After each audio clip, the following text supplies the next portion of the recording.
Assalamualaikum warahmatullahi wabarakatuh. Selamat datang di podcast Sivia Petuju, Dinas Komunikasi dan Informatika Kabupaten Tojo Una. Bersama saya Sumarlan Pagesa dalam acara Bekerja untuk Rakyat Tona Maju. Kali ini kita mengambil tema tentang penertiban PKL. Bersama saya telah hadir Bapak PLT Asisten Perekonomian dan Pembangunan Kabupaten Tojo Una, yang terhormat Bapak Aspan P. Taurenta, Sarjana Hukum. Assalamualaikum Pak. Waalaikumsalam warahmatullahi wabarakatuh. Gimana kabarnya Pak? Alhamdulillah sehat, kabar baik. Ya Pak Sadi, kita banyak mendengar tentang pedagang kaki lima. Pedagang kaki lima ini seperti dua mata uang yang Sulit setiap daerah maju pasti ada. Antara penertiban dengan ekonomi, peningkatan ekonomi masyarakat. Hari ini saya coba bertanya ke Bapak tentang bagaimana sikap pemerintah daerah dalam menyikapi pedagang kaki lima terkait dengan regulasi yang ada di Kabupaten Tojo Una. Baik, terima kasih Pak Malan. Jadi begini, pedagang kaki lima sebenarnya harus kita pandang sebagai sebuah potensi. Ya, daerah kita juga harus didukung oleh beberapa potensi. Salah satunya adalah pedagang kaki lima. Karena dengan adanya pedagang kaki lima, paling tidak dapat meningkatkan pertumbuhan ekonomi masyarakat, menjadi perputaran ekonomi. Nah, oleh karena itu memang setiap pedagang kaki lima itu harus dibawa koordinasi, dibawa pembinaan oleh pemerintah daerah. Nah, terkait dengan pedagang kaki lima hari ini, Tojo Una harus berbenah diri karena di 20 tahun terakhir ini usia Kabupaten Tojo Una itu sudah cukup lama, dan kita tidak boleh tidak boleh hanya berdiam diri. Penataan kota, penataan kabupaten itu harus dilakukan dengan model apapun, maka pemerintah daerah bertanggung jawab untuk melakukan itu. Sehingga oleh karena itu semua pedagang kaki lima yang ada di wilayah Kabupaten Tojo Una harus kita atur, harus kita tata. Saya pikir begitu. Iya. Ya. Jadi saya coba kembali lagi Pak. Tadi Bapak menyinggung tentang penataan kota. Nah sekarang Kabupaten Tojo Una ini sedang giat-giatnya berusaha untuk mendapatkan predikat Adipura.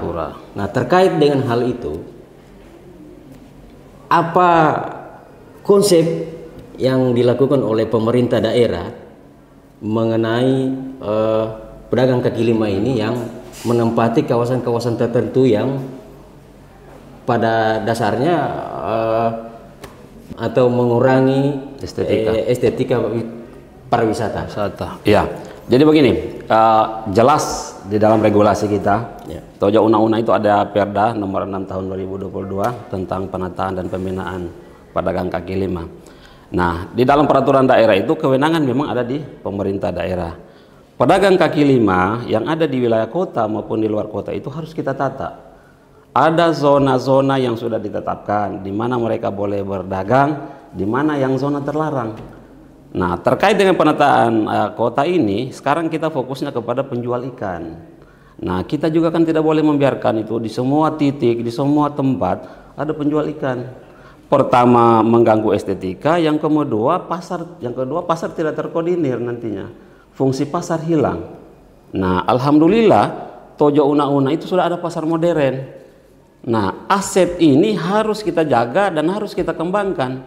Kalau pedagang-pedagang kaki lima ini kita tidak satukan di dalam pasar, maka fungsi pasar hilang. Yang kedua, rasa keadilan bagi pedagang juga akan merasa terusik. Mereka diarahkan ke pasar sementara yang lain dibiarkan di luar. Itu yang pertama. Yang kedua, di dalam regulasi itu pemerintah daerah juga memiliki kewajiban bagaimana teknik melakukan penataan. Nah, nantinya mungkin dari Dinas Perindustrian Perdagangan kerjasama dengan perhubungan atau apa yang menangani tata kota itu akan memasang zona-zona yang terlarang, supaya itu menjadi publikasi maupun sosialisasi kepada masyarakat bahwa di tempat ini dilarang orang berjual, ya kan? Di bahu-bahu jalan dilarang orang berjual, di depan-depan toko dilarang orang berjualan yang ditetapkan sebagai zona terlarang. Itu. Kemudian yang kedua, fungsi pasar kita akan menggiring semua itu pedagang kaki lima. Apakah penjual ikan, penjual sayur mayur, atau penjual rempah-rempah, itu akan kita satukan di pasar modern. Karena di pasar modern itu luas. Hari ini itu los pasar modern itu cukup banyak yang tidak terisi. Ya kan? Nah, itu yang alhamdulillah kemarin bersama Dinas Perindustrian Perdagangan, Damkar, PU dan BPBD itu ya Satpol PP itu sudah melakukan pembersihan, dan fasilitas yang selama ini dikeluhkan oleh para pedagang itu sudah terpenuhi, sudah dibersihkan, air keran yang sudah lancar, kemudian dipasangi lampu, dan insya Allah dengan pembersihan itu saya yakin teman-teman yang melakukan penjualan ikan di beberapa tempat itu akan sukarela melakukan pindah tempat begitu. Jadi sebelum melakukan penertiban, seperti ada di beberapa kota yang sering terjadi bentrok antara pemerintah dengan pedagang kaki lima, apakah pemerintah Tojo Una telah melakukan langkah-langkah yang ditempuh agar menghindari terjadinya hal-hal yang tidak diinginkan antara pedagang kaki lima dengan pemerintah setempat? Bagaimana menurut Bapak? Oh ya, sebenarnya penataan ini sudah dilakukan dari beberapa tahun terakhir, bahkan dari pemerintah sebelumnya. Kegiatan sosialisasi itu sudah beberapa kali turun, bahkan penertiban juga sudah dilakukan beberapa upaya. Pertama itu di Pasar Sore Dondo. Kami berpikir bahwa Pasar Sore Dondo itu yang paling sulit untuk ditertibkan. Kenapa? Karena banyaknya pedagang di sana. Bahkan mereka sudah membangun fasilitas toko-toko di pinggir jalan. Tetapi alhamdulillah dengan pendekatan yang dilakukan oleh pemerintah daerah melalui pendekatan persuasif, mereka sukarela menerima dengan lapang dada ketika bukan sih direlokasi tapi dipindahkan. Kenapa? Karena hanya berdekatan jaraknya dari tempat penjualan mereka di pinggir jalan, kemudian dimasukkan ke dalam los-los di pasar.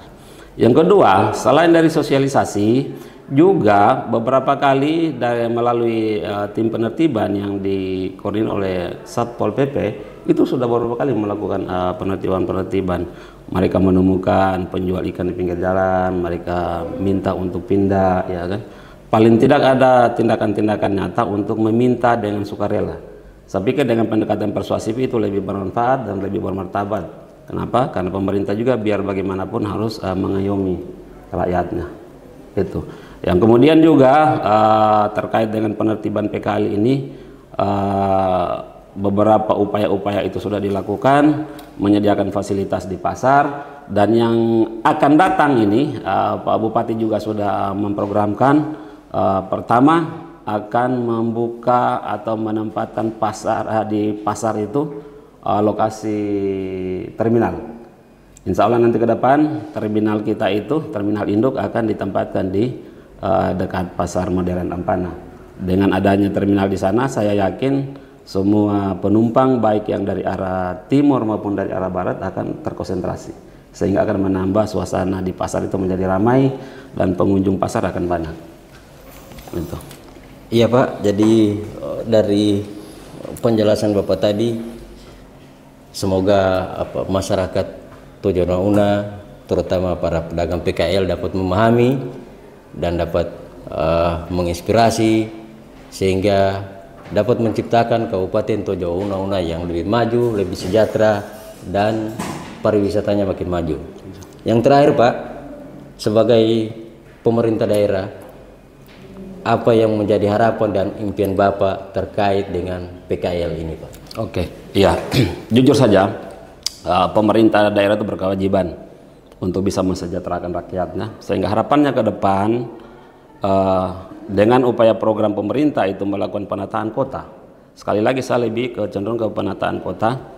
Kenapa? Karena kita ini sudah harus bertekad untuk mendapatkan adipura. Paling tidak kita harus berada di dalam posisi kota bersih, kota indah, kota nyaman, dan kota damai. Nah, kalau itu terwujud, maka harapan-harapan tadi ini harus didukung oleh semua elemen masyarakat. Nah, indikator yang bisa menentukan itu adalah penataan kotanya. Penataan kota itu tentunya adalah bagaimana menertibkan pedagang kaki lima, gitu kan. Nah, himbauan atas nama pemerintah daerah kepada seluruh pelaku ekonomi, khususnya pedagang kaki lima itu, marilah sama-sama kita bekerja, kita sama-sama bergotong royong sama satu tekad dengan moto kita CV apa 7, kita dukung program pemerintah. Sama-sama kita berbenah diri, kita sama-sama menyatukan tekad untuk bisa mewujudkan kota yang indah, nyaman, dan bersih dan damai. Sehingga insya Allah Adipura bisa kita dapatkan. Nah, kalau ini bisa terwujud, saya yakin apapun yang menjadi program Tojo Una-Una ke depan pasti akan kita dapat raih. Insya Allah dengan kepemimpinan Bapak Ilham Lawidu, Sarjana Hukum, dan Ibu Surya, SOS MSc, insya Allah masyarakat Tojo Una-Una bisa sejahtera. Terima kasih.